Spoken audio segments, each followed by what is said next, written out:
তোমাদের চ্যানেলে তোমাদের স্বাগত জানাই। প্রিয় দশম শ্রেণীর ছাত্রছাত্রীরা, আশা করি তোমরা ভালো আছো। তো আজ আমি তোমাদের আয়তঘনের অঙ্কগুলো করে দেখাবো। তো এই আয়তঘনের অঙ্ক করার জন্য আমাদের কিছু বেসিক তথ্য জেনে নিতে হবে। ঠিক আছে বন্ধুরা? তো বেসিক তথ্য এই হলো যে আমাদের আয়তঘন ব্যাপারটা আগে বুঝে নিতে হবে। তাহলে আয়তঘন বলতে কি, এখানে দেখো আমি একটা বাক্স নিয়েছি, দেখো এটা বড় হয়ে যাচ্ছে, মনে করো এটা একটা আয়তঘন। ঠিক আছে বন্ধুরা? তো দেখো এই যে মাচিসটা আছে, এটা আয়তঘনাকার একটা মাচিস, যার একটা কি আছে, দৈর্ঘ্য আছে, একটা প্রস্থ আছে, আর একটা কি উচ্চতা আছে। ঠিক আছে বন্ধুরা? তো এটাকে কি বলবো আমরা? আয়তঘন বা সমকোণী চৌপল। তো এই সমকোণী চৌপল বা আয়তঘনের তাহলে মাত্রা কয়টা পাবো আমরা? 3টা। তাহলে দেখো এখানে দেওয়া আছে দৈর্ঘ্য, প্রস্থ, উচ্চতা হলো সমকোণী চৌপলের মাত্রা। তাহলে দৈর্ঘ্য, প্রস্থ, উচ্চতা, তাহলে সমকোণী চৌপলের কয়টি মাত্রা পেলাম আমরা? 3টি। ঠিক আছে বন্ধুরা? একটা দৈর্ঘ্য, একটা প্রস্থ, একটা উচ্চতা। আর সমকোণী চৌপলের তল সংখ্যা কয়টা? 6টা। তোমরা এখানেও গুনে নিতে পারো, এখানে ছবি দেওয়া আছে সমকোণী চৌপলের আয়তঘনের 6টি তল। এই যে 1টি, 2টি, 3টি, 4টি, 5টি, আর একটা এই যে 6টি। আমরা এখানেও গুনে নিতে পারবো। এই যে মাচিসটা আছে, একটা এটা তল, তারপরে একটা এই দিকে আছে, দুটো হলো, একটা এদিকে 3টে, একটা এদিকে 4টে, একটা এইদিকে 5টা, আর একটা এইদিকে 6টে। তো সমকোণী চৌপলের কয়টা তল? 6টা তল। আর মাত্রা কয়টা জানতে পারলাম আমরা? 3টা। ঠিক আছে বন্ধুরা? এরপর আমরা জেনে নেব সমকোণী চৌপলের সমগ্র তলের ক্ষেত্রফল। তাহলে সমকোণী চৌপলের সমগ্র তলের ক্ষেত্রফলের সূত্র জেনে নেব। তো এখানে দেখো কয়টা তল আছে? 6টা তল আছে। তাহলে এইদিকে দৈর্ঘ্য, প্রস্থ আছে, তাহলে কি এটার একটা কি, তাহলে এই যে তলটা, এই তলটার ক্ষেত্রফল কত? দৈর্ঘ্য ইন্টু প্রস্থ। তাহলে এরকম 2টা তল আছে, একটা এদিকেও আছে, একটা এদিকে আছে।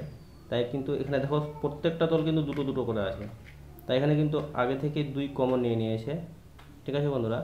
তাহলে এই তলটার ক্ষেত্রফল কি? 2 ইন্টু দৈর্ঘ্য প্লাস প্রস্থ। তারপর দেখো এই তলটা, দেখো এটা একটা উচ্চতা, এই যে এই সাইডটা কি উচ্চতা, এটা কি, তাই দৈর্ঘ্য ইন্টু উচ্চতা, এই তলটার ক্ষেত্রফল। তো 2টা আছে, 2 কমন আছে। তারপর দেখো প্রস্থ ইন্টু উচ্চতা, দেখো এখানেও একটা প্রস্থ আছে, এই যে এটা, তাহলে এই যে তলটার ক্ষেত্রফল, তাহলে প্রস্থ ইন্টু উচ্চতা, এটা কি উচ্চতা বলবো আমরা, এটাকে হাইট। ঠিক আছে? এটা কি প্রস্থ, আর এটা দৈর্ঘ্য। তো সমকোণী চৌপলের সমগ্র তলের ক্ষেত্রফলের সূত্র কি? 2 ইন্টু দৈর্ঘ্য প্লাস 2 ইন্টু দৈর্ঘ্য ইন্টু প্রস্থ প্লাস দৈর্ঘ্য ইন্টু উচ্চতা প্লাস প্রস্থ ইন্টু উচ্চতা। তো বন্ধুরা, আমরা যদি দৈর্ঘ্য, প্রস্থ, উচ্চতাকে দেখো, আমরা যদি দৈর্ঘ্যকে এ ধরি, আর প্রস্থকে বি ধরি, আর উচ্চতাকে সি ধরি, তাহলে সমকোণী চৌপলের 6টি তলের ক্ষেত্রফল কী দাঁড়াবে? 2 into A B plus BC plus C A. তোমরা এভাবেও মনে রাখতে পারো যে সমকোণী চৌপলের 6টি তলের ক্ষেত্রফল কি? 2 into A B plus BC plus C A, যেখানে এ দৈর্ঘ্য, বি প্রস্থ, আর সিটা কি উচ্চতা। ঠিক আছে বন্ধুরা? আর তোমরা যদি এটা মনে রাখার চেষ্টা করো, দেখো এখানে কি দেওয়া আছে? 2 ইন্টু দৈর্ঘ্য ইন্টু প্রস্থ, আবার কি দেওয়া আছে? দৈর্ঘ্য ইন্টু উচ্চতা, আবার প্লাস প্রস্থ ইন্টু উচ্চতা। ঠিক আছে বন্ধুরা? এবার আমরা চলে যাব ধার বা প্রান্তিকিতে। তো সমকোণী চৌপলের ধারের সংখ্যা হলো 12টি। তাহলে ধার কোনগুলো? ধার বা প্রান্তিকি কোনগুলো? এই যে বাহুগুলো যে আছে, এগুলোকে কি বলা হয়? ধার বা প্রান্তিকি বলা হয়। তাহলে এখানে আমি তোমাদের বোঝানোর চেষ্টা করছি। দেখো এই যে একটা ধার, ঠিক আছে, এই যে একটা ধার, এই যে একটা ধার, এই যে একটা ধার, তাহলে এখানে দেখছি আমরা 4টা ধার আছে। তাহলে একটা এদিকে 5টা, এই যে একটা 6টা, এই যে একটা 7টা, এই যে একটা 8টা, তাহলে 9, 10, এই যে 11 আর 12। তাহলে একটি সমকোণী চৌপলের কয়টি ধার বা প্রান্তিকি? 12টি ধার বা প্রান্তিকি আছে। ঠিক আছে বন্ধুরা? এখানেও দেখো প্রান্তিকগুলো A B, B C, C D, D A. ঠিক আছে? এগুলো কি ধার। তারপর D G, C F, F E, E H, এগুলো কি ধার। তো এরকম কয়টি ধারের সংখ্যা? এরকম ধারের সংখ্যা হলো 12টি, বা বাহু সংখ্যা কয়টি? 12টি। এবার চলে যাবো আমরা শীর্ষবিন্দু। তাহলে শীর্ষবিন্দু কোনগুলো? এই যে কোণগুলোকে বলা হয় কি? শীর্ষবিন্দু, ভার্টেক্স। মানে আয়তঘনের ধারগুলি যে বিন্দুতে মিলিত হয়েছে তাকে শীর্ষবিন্দু বা ভার্টেক্স বলা হয়। তো শীর্ষবিন্দুর সংখ্যা কয়টি? 8টি। দেখো এই যে একটা শীর্ষবিন্দু, এই যে একটা, তাহলে 1, 2, 3, 4, 5, 6, 7, 8। তাহলে একটি আয়তঘনের শীর্ষবিন্দুর সংখ্যা কয়টি? 8টি। ঠিক আছে বন্ধুরা? এইগুলো আয়তঘন। তাহলে আয়তঘনের আমরা কি কি পাইলাম? আমরা আয়তঘনের 3টি মাত্রা পেলাম: দৈর্ঘ্য, প্রস্থ, উচ্চতা। সমকোণী চৌপল বা আয়তঘনের সমগ্রতলের ক্ষেত্রফল পেলাম আমরা, এই যে এটা ধার পেলাম 12টি, শীর্ষবিন্দু পেলাম 8টি। ঠিক আছে বন্ধুরা, এবার আমরা ঘনকে চলে যাব। ঘনক, তাহলে ঘনক দেখো, এই যে একটা ঘনক এখানে আঁকানো আছে, এখানে দেখো দৈর্ঘ্য প্রস্থ উচ্চতা তিনটাই কিন্তু সমান। ঠিক আছে, দৈর্ঘ্য প্রস্থ উচ্চতা তিনটাই সমান। এরকম আয়তঘনককে কি বলা হয়? ঘনক বলা হয়। এটাও কিন্তু একটা আয়তঘনক, কিন্তু এর দৈর্ঘ্য প্রস্থ উচ্চতা সমান হয়ে যাওয়ার জন্য এটার একটা আলাদা নাম হয়েছে ঘনক। তো ঘনকের সমগ্রতলের ক্ষেত্রফল, তাহলে এরও কি 6টা তল থাকবে আয়তঘনের মতো, তো এরও কি ঘনকের কি থাকবে? 6টা তল থাকবে। তো ঘনকের সমগ্রতলের ক্ষেত্রফল 6a²। তাহলে 6a² কোথা থেকে আসলো? এর আগেরটা অনেক বড় এসেছিল, এ বি বি সি সি এসেছিল। যেহেতু ঘনকের ক্ষেত্রে কি হয়, তাহলে ঘনকের ক্ষেত্রে কি হবে? ঘনকের ক্ষেত্রে কি হবে? দৈর্ঘ্য ইজিক্যাল টু কি? প্রস্থ, আর ইজিক্যাল টু কি হবে? উচ্চতা, তিনটাই সমান। তাহলে আমরা যদি এটাকে ইজিক্যাল টু এ ধরে নিই, ঠিক আছে বন্ধুরা, তাহলে ইজিক্যাল টু এ ধরে নিই, তাহলে আমরা আয়তঘনকের পেয়েছিলাম আমরা দৈর্ঘ্য ইন্টু প্রস্থ প্লাস দৈর্ঘ্য ইন্টু উচ্চতা প্লাস প্রস্থ ইন্টু উচ্চতা। তো এটা ছিল কি? আয়তঘনের সমগ্রতলের ক্ষেত্রফল। আয়তঘন ঘনক দুটো কিন্তু একই, একটু আলাদা আছে, এখানে দৈর্ঘ্য প্রস্থ সব কিছু একই। তো যাই হোক, 6a² কোথা থেকে আসছে? ঘনকের যে সমগ্রতলের ক্ষেত্রফল কি 6a², এটা কোথা থেকে আসছে সেটাই তোমাদের আমি বোঝানোর চেষ্টা করছি। তোমরা ধৈর্য সহকারে ভিডিওটি শেষ পর্যন্ত দেখো। ভিডিওটি ভালো লাগলে চ্যানেলটি সাবস্ক্রাইব করে বেল আইকনটি ক্লিক করে রাখো। তো যাই হোক, দৈর্ঘ্য প্রস্থ যেহেতু সবই সমান, আর সবগুলোকে আমরা কি ধরে নিয়েছি? এ ধরে নিয়েছি। তাহলে দেখো a ইন্টু এ এখানে পাচ্ছি আমরা, এখানে দৈর্ঘ্য ইন্টু উচ্চতা দেওয়া আছে, যেহেতু কি সব কিছুই সমান, তাহলে এখানেও a ইন্টু এ। তারপরে কি? এই যে এখানে প্রস্থ ইন্টু উচ্চতা, তাহলে কি a ইন্টু এ, কারণ কি এখানে দৈর্ঘ্য প্রস্থ সব কিছুই সমান। তাহলে পাচ্ছি আমরা a², a², a²। তাহলে a² কয়টা পেলাম আমরা? 3টা পেলাম। তাহলে 3a², তাহলে গুণ করে দাও, তাহলে কত হচ্ছে? 6a²। তাহলে ঘনকের সমগ্রতলের ক্ষেত্রফল পেলাম আমরা 6a²।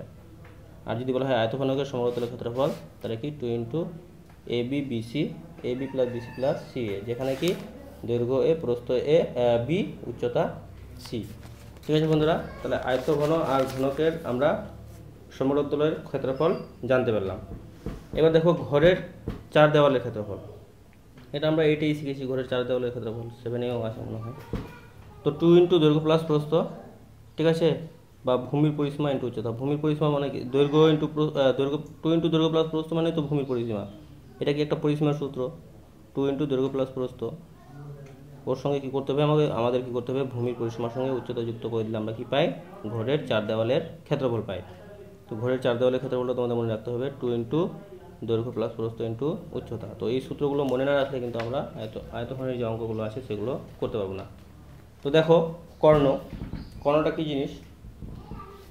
তাহলে আমি একটা আয়তকার চিত্র অঙ্কন করতেছি। তাহলে দুটি কোণকে যে রেখা দ্বারা যুক্ত করা হয় সেটাকে কি বলা হয়? কর্ণ বলা হয়। এই যে কর্ণ, মনে করো এটা এ বি সি ডি, তাহলে এই এসিটাকে কী বলবো আমরা? কর্ণ। ঠিক আছে, আবার এই যে এদিকে যদি অঙ্কন করি আমরা, তাহলে এটাকে কী করবো? কর্ণ। তাহলে এখানে দুটি কর্ণ অঙ্কন করা হয়েছে।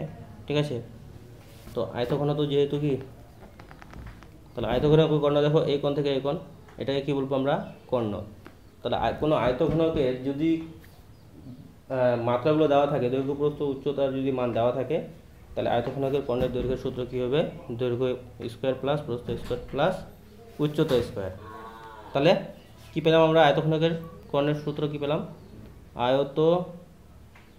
ঘনকের কর্ণ। তাহলে আয়তঘনকের কর্ণ, তাহলে আয়তঘনকের মাত্রাগুলোকে যদি আমরা এ বি সি ধরি, মানে দৈর্ঘ্য প্রস্থ উচ্চতা ধরি, তাহলে কী পাবো আমরা? দৈর্ঘ্য স্কোয়ার, প্রস্থ স্কোয়ার, উচ্চতা স্কোয়ার। তাহলে আয়তঘনকের কর্ণের দৈর্ঘ্য হলো a² plus b² plus c², অথবা আমরা বলতে পারি √ দৈর্ঘ্য স্কোয়ার প্লাস প্রস্থ স্কোয়ার প্লাস উচ্চতা স্কোয়ার। ঠিক আছে বন্ধুরা, তো এগুলো কিন্তু তোমাদের অবশ্যই ভালো করে জানতে হবে। তাহলে এবার আয়তঘন গেল, এবার কি করব? ঘনক। আর ঘনক তোমরা জানোই, ঘনক বলতে আমরা কোনটাকে বুঝবো? যেমন লুডোর ছক্কা, ঘনকের ক্ষেত্রে কি দৈর্ঘ্য প্রস্থ উচ্চতা সবই সমান হয়। তো যেহেতু দৈর্ঘ্য প্রস্থ উচ্চতা সবই সমান, আর এটাকে আমরা কি এ ধরে নিয়েছি, তাহলে এ স্কোয়ার এ স্কোয়ার এ স্কোয়ার, তাহলে কত পেলাম আমরা 3a স্কোয়ার। এর আগে তোমাদের বোঝানো হলো যে ঘনকের ক্ষেত্রে দৈর্ঘ্য প্রস্থ উচ্চতা কি সমান, আর ইকুয়াল টু এটাকে আমরা কি ধরে নেব, এ ধরে নেব। তাহলে এ ধরে নিলে কি দাঁড়াচ্ছে, এটা দাঁড়াচ্ছে তাহলে কি √3a স্কোয়ার। তাহলে এটাকে যদি আমরা এ গুণ এ করতে পারি তাহলে কি এটা √ থেকে বার হয়ে যাবে। তাহলে কি ঘনকের কর্ণের দৈর্ঘ্য পেলাম আমরা a√3, অথবা এটা কি বাহু, তাহলে আমরা কি এটাকে এরকম লিখতে পারি বাহু √3, অথবা এরকম লিখতে পারি √3 ইন্টু বাহু। তাহলে ঘনকের কর্ণের দৈর্ঘ্য পেলাম আমরা a√3 অথবা বাহু √3, অথবা √3 ইন্টু বাহু। ঠিক আছে বন্ধুরা, তাহলে ঘনকের কর্ণ গেল। তাহলে দেখো ঘনকের কর্ণের দৈর্ঘ্য দেওয়া আছে এখানে √3a একক, ঘনকের কর্ণের দৈর্ঘ্য √3 ইন্টু বাহুর দৈর্ঘ্য। ঠিক আছে, এবার চলে যাবো আমরা আয়তঘনকের আয়তন। তো আয়তঘনকের আয়তন কি, দৈর্ঘ্য ইন্টু প্রস্থ ইন্টু উচ্চতা। ঠিক আছে, আর কোনো বস্তুর যে পরিমাণ জায়গা জুড়ে থাকে তাকেই কিন্তু এই ঘনবস্তুর কি বলা হয়, আয়তন বলা হয়। দেখো এখানে দৈর্ঘ্য ইন্টু প্রস্থ দেওয়া আছে, দৈর্ঘ্য ইন্টু প্রস্থ মানে কি ভূমির ক্ষেত্রফল না, কি ভূমির ক্ষেত্রফল, ওই জন্য আবার কি আয়তঘনকের আয়তন কি বলা আছে, ভূমির ক্ষেত্রফল ইন্টু উচ্চতা। ঠিক আছে, তাহলে কি পেলাম আমরা আয়তঘনকের আয়তনের সূত্র দৈর্ঘ্য ইন্টু প্রস্থ ইন্টু উচ্চতা। তাহলে যদি বলা হয় ঘনকের আয়তন, তাহলে ঘনকের আয়তনের ক্ষেত্রে কি হবে, ওখানে দৈর্ঘ্য ইন্টু প্রস্থ ইন্টু উচ্চতা হয়েছে, তার মানে কি দৈর্ঘ্য ইন্টু প্রস্থ ইন্টু উচ্চতা। এটা কার আয়তনের সূত্র, আয়তঘন, আয়তঘন। তাহলে আয়তঘনকের আয়তনের সূত্র হলো দৈর্ঘ্য ইন্টু প্রস্থ ইন্টু উচ্চতা। আর এটাই যদি ঘনকের ক্ষেত্রে হতো তাহলে ঘনকের ক্ষেত্রে কি হতো, তাহলে কি a ইন্টু এ ইন্টু এ। এটা যদি এ বি সি হয়, কারণ ঘনকের ক্ষেত্রে কি হয় A B equal to C.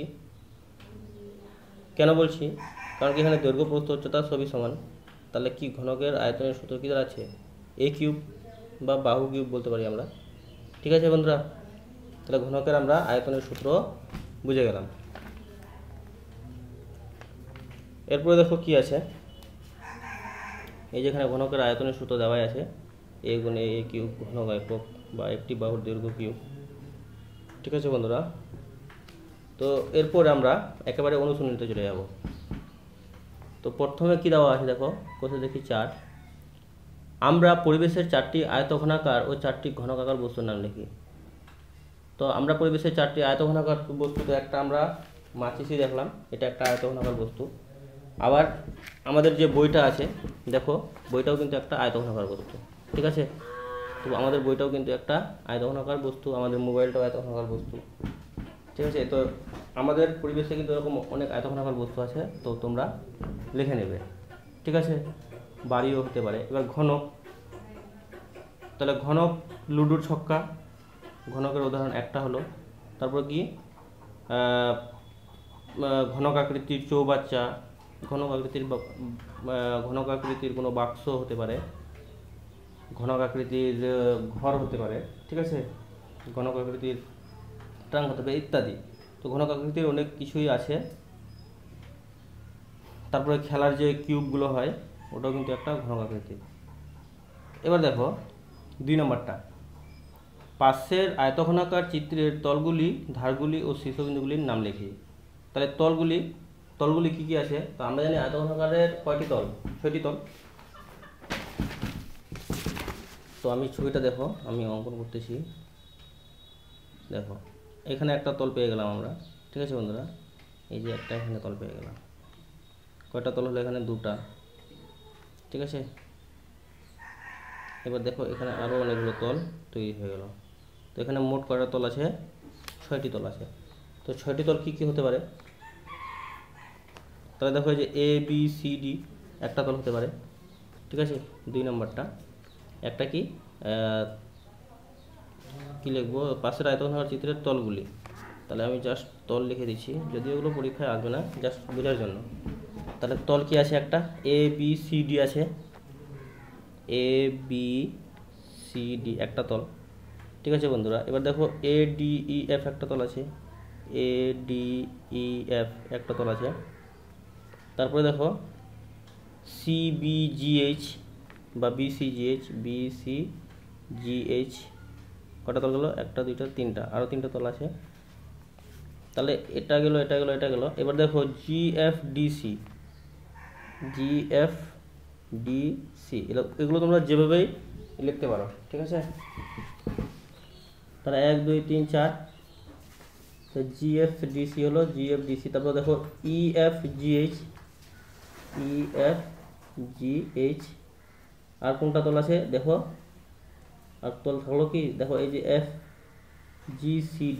FGCD আছে কি, FGCD হয়ে গেছে। তো যাই হোক 1 2 3 4 5, পাঁচটা তল পেলাম আমরা। আর কোনটা তল আছে, কোনটা তল আমাদের ছাড়া পড়ছে, EFG এটা হলো, CBGH হলো, এই যে একটা DAEF, ঠিক আছে বন্ধুরা, DAEF। তাহলে 6টা তল পেয়ে গেলাম। এবার দেখো ধার কি কি আছে, ধার বা বাহু। তাহলে দেখো ধারগুলো দেখো, এই যে AB একটা ধার, BC একটা ধার, CD একটা ধার, DA একটা ধার। তাহলে ধারগুলো আমরা ক্রমে কি পাচ্ছি, একটা AB, একটা BC, একটা CD, একটা DA, ঠিক আছে। তো এরকম করে কয়টা ধার পাবো আমরা, 12টা। তাহলে দেখো এখানকার 4টা ধার নেওয়া হয়ে গেল। এবার দেখো AE DF EF, AE DF EF ধারগুলো পেয়ে গেলাম। এবার এই সাইডে চলে আসো, CG এই যে CG BH পেয়ে গেলাম, ঠিক আছে। এবার দেখো FG এই যে এখানে FG FE, তারপরে FG হলো, FE হলো EH,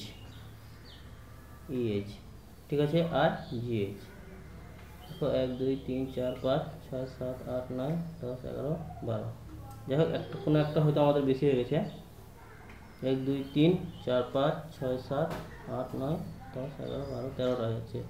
তাহলে আমাদের কোনটা বেশি হয়েছে, এই যে EF আমরা এখানে নিয়েছি, আবার FE এখানে নিয়েছি। তো যাই হোক এগুলো হোক কি 12টি তল ধার, সরি। এবার শীর্ষবিন্দু, তো শীর্ষবিন্দু কটা আছে, তো শীর্ষবিন্দু কোনগুলো, এই যে এগুলো শীর্ষবিন্দু, 1টা 2টা 3টা 4টা 5টা 6টা 7টা 8টা। তো টোটাল শীর্ষবিন্দু হলো 8টা। এগুলো আমরা পরপর লিখে দেবো, ABCD, এই যে দেখো ABCD, তারপরে EFGH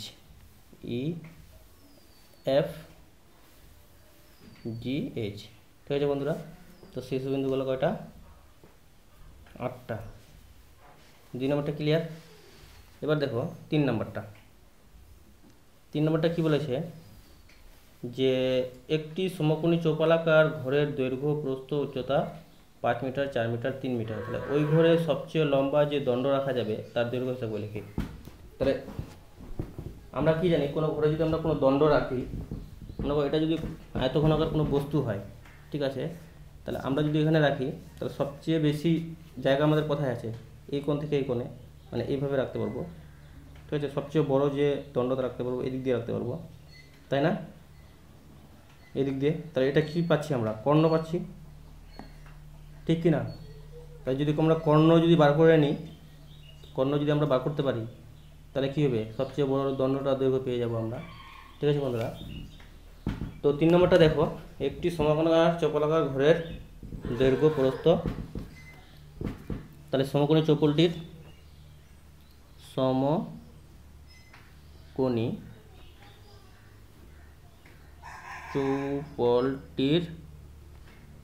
দৈর্ঘ্য কত দেওয়া আছে, দৈর্ঘ্য দেওয়া আছে 5 মিটার, প্রস্থ কত দেওয়া আছে 4 মিটার, আর উচ্চতা কত দেওয়া আছে 3 মিটার, উচ্চতা 3 মিটার, ঠিক আছে বন্ধুরা। এবার দেখো কি বলেছে, যে ওই ঘরে সবচেয়ে লম্বা যে দণ্ড রাখা যাবে তার দৈর্ঘ্য। তাহলে উত্তর লিখবো আমরা, ওই ঘরে সবচেয়ে লম্বা যে দণ্ড রাখা যাবে তার কি দৈর্ঘ্য, তার দৈর্ঘ্য কি কর্ণের সমান হবে, তাহলে কি হবে দৈর্ঘ্য স্কোয়ার প্রস্থ স্কোয়ার আর উচ্চতা স্কোয়ার। ঠিক আছে বন্ধুরা, তাহলে দৈর্ঘ্য কত দেওয়া আছে দেখো 5 4 3, তাহলে 5 square 3 square 4 square 5 square 4 square আর 3 স্কোয়ার। তাহলে দেখো কি হচ্ছে 5 5 5 25, 4 4 16 আর 3 3 9। দেখো 16 9 25, 25 25 কত হয় 50 হয়। এবার 50কে ভেঙে নাও, 2 দিয়ে ভাঙলে কত হয় 25, 5 গুণ 5, তাহলে কত পাচ্ছি আমরা, দুটো 5 একটা 5, 5√2 কী হবে মিটার। ঠিক আছে বন্ধুরা, তাহলে ওই ঘরে সবচেয়ে বড় যে দণ্ড রাখা যাবে তার দৈর্ঘ্য হবে 5√2 মিটার, 5√2 মিটার।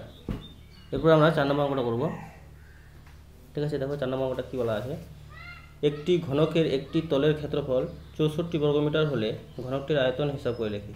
তাহলে একটি ঘনকের একটি তলের ক্ষেত্রফল, তাহলে ঘনকের একটি তলের ক্ষেত্রফল মানে কি দৈর্ঘ্য ইন্টু প্রস্থ, যেহেতু এর দৈর্ঘ্য প্রস্থ দুটাই সমান তাহলে এ গুণ এ মানে বাহু স্কয়ার বলা যায়। তো তো ঘনকটির আয়তন বার করার জন্য আমাকে কী করতে হবে, ঘনকটির প্রথমে একটি বাহুর দৈর্ঘ্য জানতে হবে।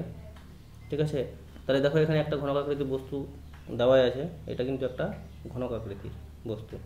তার মানে কি একটি তলের ক্ষেত্রফল মানে কি উপরের তলটার ক্ষেত্রফল। তাহলে উপরে দেখো এই দিক, এখানে তো দৈর্ঘ্য প্রস্থ নেই, দেখো দুটোই সমান আছে, তাহলে মনে করো এটাও দৈর্ঘ্য অথবা এটাও প্রস্থ এটাও প্রস্থ। তো যাই হোক আমরা এটাকে কী ধরে নেবো, বাহুটাকে এ একক ধরে নেবো। তাহলে এ একক ধরলে কী হবে, দেখো এটা আবার একটা বর্গক্ষেত্রের মতো লাগছে, বর্গক্ষেত্রের ক্ষেত্রফল আমরা জানি বাহু স্কয়ার। তো আমরা আগে কী করবো, ধরে নেব, ধরি ঘনকটির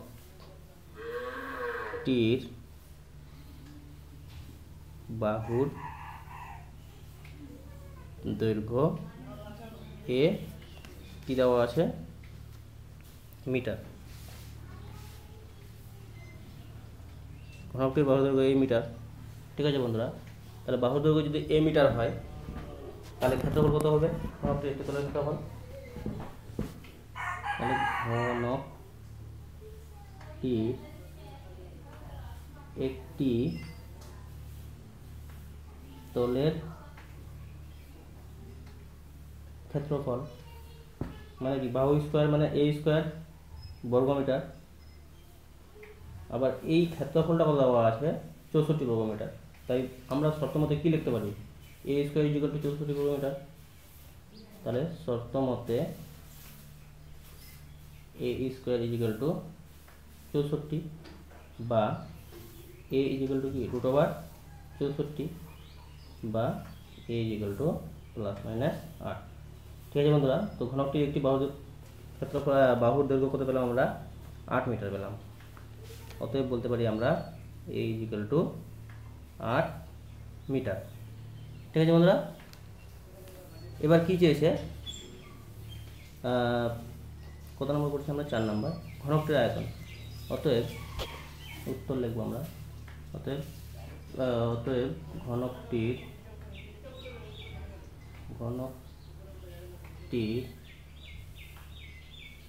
আয়তন, তাহলে ঘনকটির আয়তন মানে কি দৈর্ঘ্য ইন্টু প্রস্থ ইন্টু উচ্চতা, আমরা জানি এ গুণ এ, ঠিক কি না, বা এ কিউব জানি আমরা, এ কিউব। তাহলে অতএব বলতে পারি আমরা 8 কিউব, তাহলে 8 64 আটা কত হবে 512 বর্গ মিটার। ঠিক আছে, এটা হলো কি উত্তর। এরপরে দেখো 5 নম্বরটা কি বলা আছে, আমাদের বকুলতলা গ্রামে 2 মিটার চওড়া এবং 8 ডেসিমিটার গভীর একটি খাল কাটা হয়েছে। যদি মোট 240 ঘনমিটার মাটি কাটা হয়ে থাকে তবে খালটি কত লম্বা হিসাব করে লিখি। ঠিক আছে বন্ধুরা, এখানে তোমরা একটা জিনিস লক্ষ্য করো, যে খালটা কাটা হয়েছে তার কিন্তু চওড়া বলা আছে। তাহলে চওড়া বলতে আমরা কি বুঝবো, প্রস্থকে বুঝবো। ঠিক আছে। আর লম্বা বলতে আমরা কি বুঝবো, দৈর্ঘ্যকে বুঝবো। আর একটা জিনিস তোমরা দেখো এখানে এককগুলো এটা মিটারে দেওয়া আছে আর এটা ডেসিমিটারে দেওয়া আছে। তাহলে আমরা উত্তরটা করার সময় আমরা হয়তো দুটোকেই কী করবো, ডেসিমিটারে করে নেব, না হয় দুটোকেই মিটারে করে নেব। ঠিক আছে বন্ধুরা। তো খালটির কিন্তু দৈর্ঘ্য দেওয়া নেই, তো আমরা কী বলবো, ধরে নেব খালটির দৈর্ঘ্য, ধরি খালটি লম্বা সমান 1 মিটার। ঠিক আছে বন্ধুরা। আর খালটি চওড়া তো দেওয়াই আছে, খালটি চওড়া কত দেওয়া আছে, 2 মিটার দেওয়া আছে। দেখো 2 মিটার, খালটি চওড়া 2 মিটার।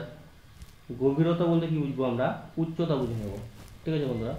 এই যে গভীর যে দেওয়া আছে, তো গভীরতাটা কি বুঝবো, উচ্চতা। তাহলে খালটির গভীরতা 8 ডেসিমিটার। এই 8 ডেসিমিটারকে আমরা কী করবো, মিটারে নিয়ে যাব। তাহলে আমরা কি জানি, প্রথমে কি হয়, মিটার হয়, প্রথমে মিটার হয়, তারপরে কি হয় ডেসিমিটার, তারপরে কি হয় সেন্টিমিটার, তারপরে মিলিমিটার। ঠিক আছে বন্ধুরা। তো কিলোমিটার, হেক্টোমিটার, ডেকামিটার, মিটার এরকম করে হয়। তাহলে দেখো উপর থেকে আমরা নিচে যখন আসি তখন কী করি, আমরা গুণ করি। মনে করো মিটার থেকে যদি ডেসিমিটারে আসি তাহলে 10 দিয়ে গুণ, তাহলে ডেসিমিটার থেকে যদি আমরা মিটারে যাই তাহলে কী হবে, 10 দিয়ে ভাগ। এগুলো তোমরা ছোটোবেলায় শিখেছো। তো যাই হোক, যদি 8 ডেসিমিটার থেকে আমরা মিটারে যাব, মানে ছোট একক থেকে বড় এককে গেলে কী করতে হয়, ভাগ করতে হয়। ঠিক আছে। তাহলে এখান থেকে এখানে আসলে 10 দিয়ে গুণ, এখান থেকে এখানে আসলে এখানে যদি আমরা আসি তাহলে কি 100 দিয়ে গুণ। ঠিক আছে। তো 8/10 মিটার, আর এটা ভাগ করলে দাঁড়াবে 0.8 মিটার। ঠিক আছে বন্ধুরা। এবার আরেকটা জিনিস লক্ষ্য করো তোমরা, এখানে 240 ঘনমিটার বলা আছে। তাহলে এই যে 240 ঘনমিটার মাটি তোলা হয়েছে, তাহলে কি এটা কি পেয়ে যাব আমরা, খালটির আয়তন পেয়ে যাব। কারণ আয়তনের ক্ষেত্রে আমরা কি লিখি, ঘনমিটার লিখি, আর ক্ষেত্রফলের সময় বর্গমিটার লিখি, বর্গ কথাটা লিখি। তাহলে ঘনমিটার মাটি কাটা হয়েছে মানে কি, এত ঘনমিটার মাটি ওখান থেকে তোলা হয়েছে, তাহলে আয়তন। তাহলে এই যে খালটা আমরা পেলাম, তাহলে খালটার আমরা দৈর্ঘ্য পেলাম, প্রস্থ পেলাম এবং উচ্চতা পেলাম। তাহলে অতএব খালটির আয়তন কত, অতএব খালটির আয়তন, তাহলে দৈর্ঘ্য ইন্টু প্রস্থ ইন্টু উচ্চতা ঘন মিটার। ঠিক আছে বন্ধুরা। তাহলে শর্ত মতে আমরা বলতে পারি, শর্ত মতে কি, x into 2 into 0.8 equal to 240, এটা দেওয়া আছে। ঠিক আছে, এখানে 240 দেওয়াই আছে। তাহলে দেখো আমরা এক্সটাকে এদিকে রাখবো, তাহলে 240 নিজের জায়গায় থাকলো। তাহলে এই সংখ্যাটা এদিকে নিয়ে চলে আসলাম, এদিকে আসলে কি হবে, নিচে চলে আসবে। এটাও 0.8টা এদিকে নিয়ে চলে আসলাম। তাহলে দশমিক এখানে যদি তুলে দিই তাহলে এখানে একটা 10 হবে। ঠিক আছে। এবার 8 3 24 কত দাঁড়াচ্ছে, এখানে 30, 2 দিয়ে কাটলে 15, তাহলে 15 10 কত হয়, 150 হচ্ছে। ঠিক আছে। তাহলে এক্স আমরা কী ধরেছিলাম, খালটি লম্বা ধরেছিলাম, অতএব কি বলতে পারি আমরা, খালটি 150 মিটার লম্বা। ঠিক আছে বন্ধুরা, 5 নম্বর করা হয়ে গেল। তো বন্ধুরা আজকে ছিল এই পর্যন্ত। ভিডিওটি ভালো লাগলে অবশ্যই চ্যানেলটি সাবস্ক্রাইব করো এবং বেল আইকনটি ক্লিক করে রাখো, যাতে এর পরবর্তী আরও গুরুত্বপূর্ণ ভিডিওগুলো তোমরা দেখতে পারো। আর যারা চ্যানেলটি সাবস্ক্রাইব করেছো তাদের অসংখ্য ধন্যবাদ। এরপরে দেখা হবে অন্য কোনো এক ভিডিওতে। ততক্ষণে ভালো থেকো, সুস্থ থেকো, ধন্যবাদ।